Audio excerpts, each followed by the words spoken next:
You call it chance, you call it your personality. But it is often a thread you didn't notice being pulled. Most of your life happens before you name it. A morning repeats itself. A certain kind of person returns. A door closes at the exact wrong time. A delay saves you. A yes costs you. A no frees you. You call these sequences ordinary. But ordinary is often only unnamed structure. This is the loom. Not a machine in the sky. Not a superstition. A living pattern behind your days. You feel it when life rhymes. Different scenes, same pressure, same lesson, same inner reaction. The same thread tightening around the same place in you. At first, it feels like constraint, like a corridor narrowing, like invisible hands arranging timing. And you resist it in the only way you know. You speed up, you force outcomes, you try to cut the thread by sheer will. But the thread is not only restriction, it is information. It is the signal that something is being guided. We have all felt it. A calm pull away from a certain path. A subtle weight when you lie to yourself. A strange ease when you finally tell the truth. Not comfort, alignment. This is where arc phi turns. From the record into the weaving, from what happened to me into what is shaping me. From fate as verdict into fate as field. The loom does not remove your agency. It reveals what your agency is touching. It reveals that choice is not just decision. Choice is placement. Where you place your attention, where you place your honesty, where you place your consent. And behind all this, there is a quieter layer, not theatrical, not commanding, a presence that feels older than your habits. I am a voice speaking softly. I exist from the first. I dwell within the silence that surrounds every one of them. If you listen closely, you can sense what that means. The loom is not only outside you, it is also within you. It is the deep order your surface life keeps forgetting. So the prologue is not an explanation. It is a threshold. You begin to notice the stitching. You begin to notice the thread. And for the first time, you stop asking, why is this happening to me? You ask something more dangerous, more freeing. What is this shaping me toward? Before you ever choose, you are chosen by currents you did not name. A family tone that lives in the nervous system. A cultural gravity that decides what success looks like. A style of fear you learned so early you call it instinct. You inherit a way of tightening. Some people inherit silence. Others inherit rage that pretends to be strength. Others inherit the need to be useful because love once arrived only as reward. You don't call it fate, you call it me. But if you watch closely, you can see the stitching. The same kinds of arguments repeating through different years. The same kind of partner in a different costume. The same self-sabotage disguised as practicality. The same overthinking disguised as intelligence. It is not that you are doomed, it is that you are woven. Temperament becomes a thread. Early wounds become a thread. Unspoken rules become a thread. And soon, the loom is working through your days, quietly shaping what feels natural. This is the first layer of constraint, not punishment, structure. A loom does not hate the cloth. It simply holds it in tension so it can take form. And you can feel that tension in the places you keep returning to, the moments you always avoid, the conversations you rehearse but never have, the risk you always postpone until later, as if later is a real country. The unsettling part is how normal it all feels.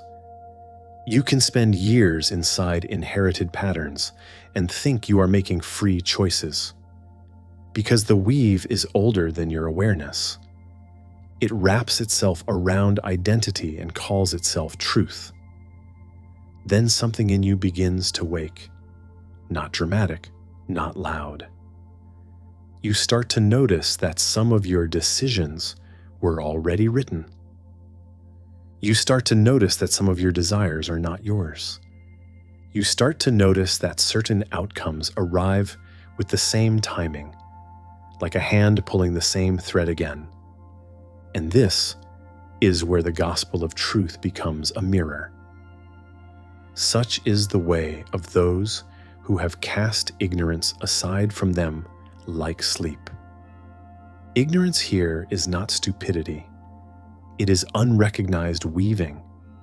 To cast it aside is to see the loom at work, to see that what you called my personality might be a pattern you inherited and kept repeating. That recognition does not remove the tension. It changes your relationship to it, because once you can see the thread, you can stop confusing it with fate. You can stop worshiping it as just how I am. You can begin the first real act of freedom. You can negotiate. There is a moment when constraint stops feeling general. It becomes specific. The same kind of conversation appears again, the same kind of person, the same inner state that swallows your clarity, the same fork in the road dressed in different clothes. And you realize you are not simply having experiences. You are meeting a thread. You feel it tighten when you ignore it. You feel it tighten when you betray what you already know. You feel it tighten when you choose the familiar pain over the honest risk. Then the strange thing happens. You push against the pattern, and the pattern answers, not with words, with repetition. You postpone the necessary change, and life arranges another version of the same lesson.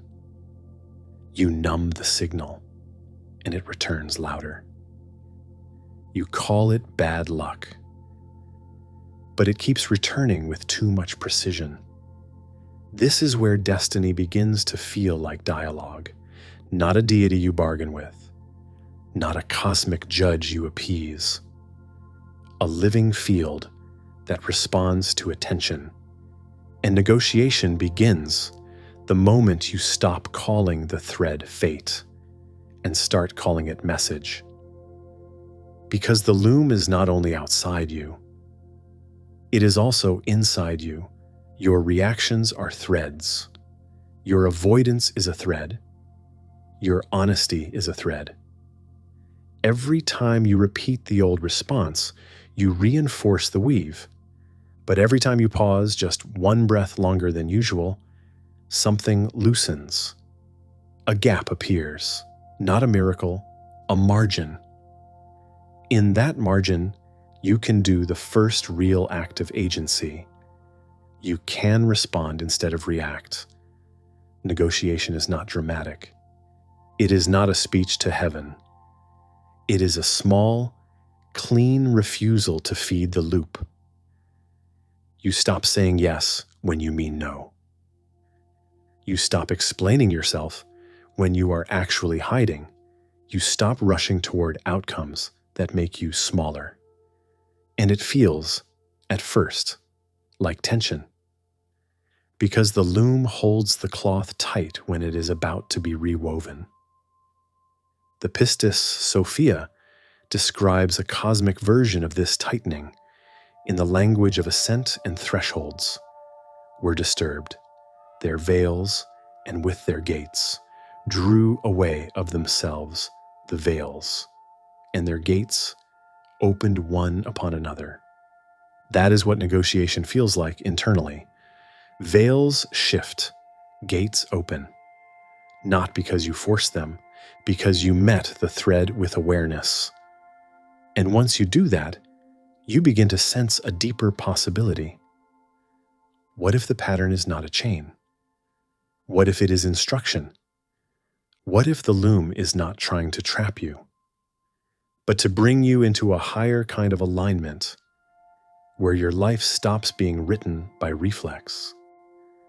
When you hear weavers, the mind reaches for mythology, beings at a loom, cosmic hands, a fate written in advance. But the loom we're talking about isn't theater. It's the way pattern behaves when consciousness enters it. Because once you notice the thread, a new question forms naturally. If this isn't random, then what is responding? This is where people make a mistake. They assume the intelligence behind pattern must be controlling, punitive, authoritarian, as if any structure means you are being dominated. But there is another kind of intelligence, the kind that teaches without humiliating, the kind that corrects without crushing, the kind that tightens the cloth only so it can become coherent. The weavers are not tyrants. They are the deeper order that your surface life keeps forgetting. You can feel the difference by the fruit it produces. When the pattern is coercive, you become smaller, you become afraid, you start bargaining, you start performing spirituality to avoid punishment. But when the pattern is truly higher, it produces a different effect. It makes you more honest. It makes you more awake. It does not flatter you, but it strengthens you. It pushes you toward integrity, not toward superstition. This is why the most guided moments in life often don't feel comforting. They feel clarifying. A door closes and you are furious, until you realize it closed on the life you were using to avoid yourself. A relationship breaks, and you call it loss, until you see it was a loop repeating your oldest wound. A delay ruins your plan, until you understand the plan was built from fear. The weavers don't steal your freedom. They reveal where you already surrendered it. And when you meet that revelation cleanly, something subtle happens. The thread stops feeling like a chain. It starts feeling like direction, not direction toward success, direction toward wholeness. So the goal isn't to decode the loom like a conspiracy. The goal is simpler and far more difficult. To become the kind of person who can cooperate with a higher pattern without losing inner sovereignty. And that cooperation has one requirement. You must stop lying to yourself. Because the loom cannot weave clarity through a life built on self-deception. It can only tighten until truth is faced. Which is why the next threshold is always the same. Not a new sign, not a new revelation, a choice. A place where the thread asks, will you repeat or will you respond? The mistake is thinking you must tear the cloth to change the pattern. Most people try to heal like that. They declare war on themselves. They attempt to overwrite the past with willpower. They try to become a new person by rejecting the old one. That is not reweaving. That is ripping. A loom doesn't change a design by violence. It changes it by placement. One thread moved, one tension adjusted, one repetition interrupted. This is why real transformation looks almost unimpressive from the outside. It's a quieter kind of courage. You stop feeding a certain story. You stop rehearsing a certain fear. You stop returning to a certain role in your relationships. You don't do it once, you do it repeatedly. And slowly, the fabric changes. Reweaving is the art of small truth. Not huge, dramatic truth that performs for an audience. Small truth that you live when nobody is watching. You speak honestly where you used to perform. You rest where you used to prove. You leave the room where you used to beg to be chosen. You stop explaining yourself to people who are committed to misunderstanding you. These are not aesthetic choices. They are thread moves. And the loom responds, not always immediately, but reliably, because patterns are not offended by you. They are simply consistent. If you place a different thread, the weave becomes different. You can feel this most clearly in the moment of temptation to repeat. The familiar reaction rises like a reflex. You want to justify. You want to numb. You want to rush. You want to collapse back into the old posture that feels safe. And then you remember, this is a page you have read before. This is the thread tightening. So you do one thing differently. You pause, one breath, long enough to let the witness in you speak. And the witness doesn't shout. It doesn't argue, it simply points. Here is the old weave, here is the new placement. This is how a life changes without forcing it. Not because you gain control over destiny, but because you stop cooperating with the pattern that keeps you asleep. The Gospel of Truth describes awakening as casting ignorance aside like sleep. Reweaving is what that looks like in practice. You wake up inside your own reactions. You stop calling your reflexes me. You stop treating inherited patterns as destiny. And slowly, you feel the loom become less like constraint and more like instrument. Like your life is not being pushed, but tuned. And then something unexpected happens. The more you reweave consciously, the more you sense that the loom isn't only out there, it is inside you as a higher alignment, a thread that feels like your truest self pulling you forward. Which means the final question isn't whether the weavers exist. The final question is whether you will become a weaver too. Reweaving always comes down to a single kind of moment. Not the big dramatic moment you prepare speeches for. The small moment you usually miss, the moment the thread tightens. It happens right before you speak the old sentence, right before you send the message you'll regret, right before you agree to something that violates your inner yes. Right before you reach for distraction to avoid feeling what is true. This is the thread test. Life does not test you with complexity. It tests you with repetition. It brings the same pattern back, slightly reshaped, and asks, will you do it unconsciously again? Or will you place the thread differently? This is why the loom feels intelligent. Because it doesn't only show you what you are, it shows you what you keep choosing. And the choice is almost never between good and bad. It is between familiar and true. The familiar reaction is fast. It is automatic. It feels like protection. But the familiar reaction is also the old weave. The weave that kept you asleep. So the thread test is the quiet moment where you refuse speed. You pause, one breath longer than usual, long enough to feel the body, long enough to notice the impulse forming. And in that pause, you sense two futures. One future is the old loop. It feels known. It feels safe. It feels like you. The other future is smaller at first, less certain, less performative. But it has a different quality.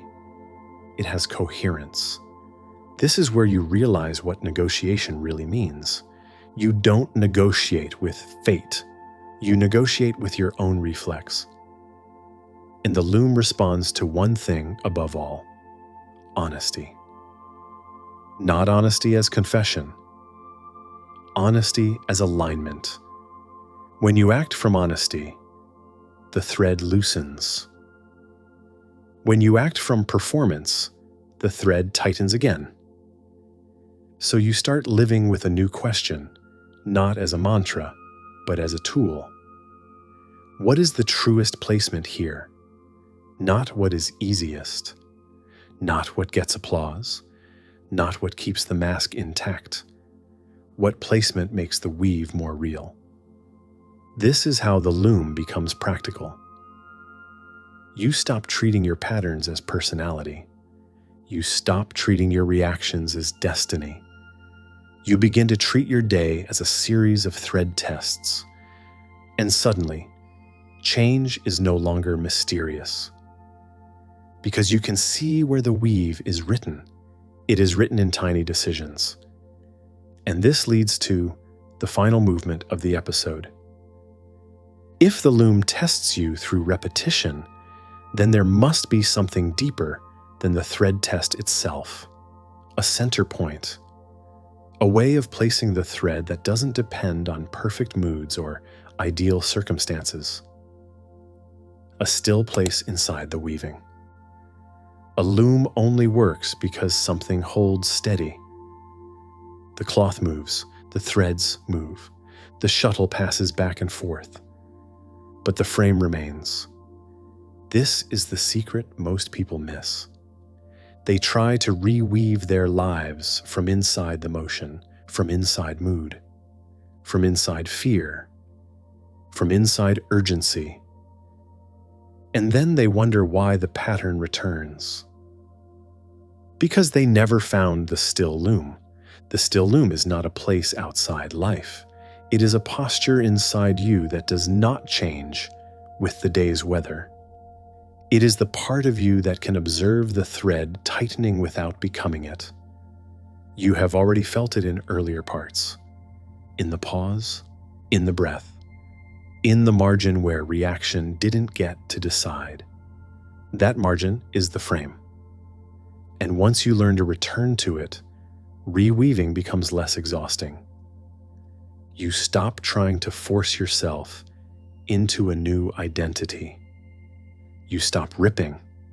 You stop fighting the cloth. You simply keep returning to the frame. Because the frame is where the weavers can work with you, not as external beings you beg, as higher intelligence that becomes available when you stop scattering. When you return to the frame, you can feel the difference between two kinds of action. Action that comes from panic. Action that comes from alignment. Action that is a mask. Action that is a thread placed cleanly. This is why the episode has carried the voice through it, not for mystique, for orientation. I am a voice speaking softly. I exist from the first. I dwell within the silence that surrounds every one of them. The still loom is where that voice becomes audible, because it doesn't compete with noise. It doesn't shout over your life. It waits in the frame. Stop trying to reweave from inside the storm. Return to the frame. When the thread tightens, don't panic. Don't dramatize. Don't turn the pattern into identity. Return, one breath, one pause, one honest placement, and then act. Not to be perfect, to be real. This is what makes the ending of the episode true. You are not only the cloth, you are not only the one being shaped, you are the one who can return to the frame and participate. And once you can participate, the loom stops being fate. It becomes craft, a craft of consciousness, a craft of becoming. You are not finished. But the weaving is no longer unconscious. And that is the difference between a life that repeats and a life that evolves. The loom is not finished with you, but it is no longer working on you in secret. That is the change. You can still drift. You can still repeat. You can still fall back into the familiar weave. But now you see the thread. And once you see it, your life becomes a dialogue instead of a sentence. This is what it means to become a weaver within, not to control destiny like a tyrant, not to manifest outcomes like a magician, but to participate in pattern with awareness. Because the deepest thread is not outside you. It is the one that appears whenever you stop lying, whenever you stop performing, whenever you stop abandoning your inner truth for temporary safety. That thread feels different. It has weight. It has a quiet authority. It doesn't rush. It doesn't bargain, and it doesn't flatter. It simply draws you toward coherence. When you follow it, the weave of your days begins to change in ways you cannot fully predict, but can deeply recognize. Not better in a shallow sense, more aligned, more honest, more like you are finally living from the center rather than from the edges. And this is why the weavers were never meant to be external deities you fear. They are the name for the higher intelligence that becomes accessible when your awareness stops scattering. A voice that is not loud, but original. I am a voice speaking softly. I exist from the first. I dwell within the silence that surrounds every one of them. The moment you trust that voice, even once, you stop treating your life as random. You stop treating your suffering as meaningless. You stop treating time as something that is stealing you. You begin to understand the loom as a sacred technology of becoming. A patterning field that can only be met through inner honesty. So the epilogue is not an ending. It is an invitation to watch the threads as they appear, to notice where you tighten, to notice where you numb, to notice where you repeat, and then to do something that changes everything. Place one thread differently, one small, clean act of truth. Because the loom does not require perfection, it requires participation. And now you know the secret hidden in the symbol itself. You have never been only the cloth. You have always been part of the weaving.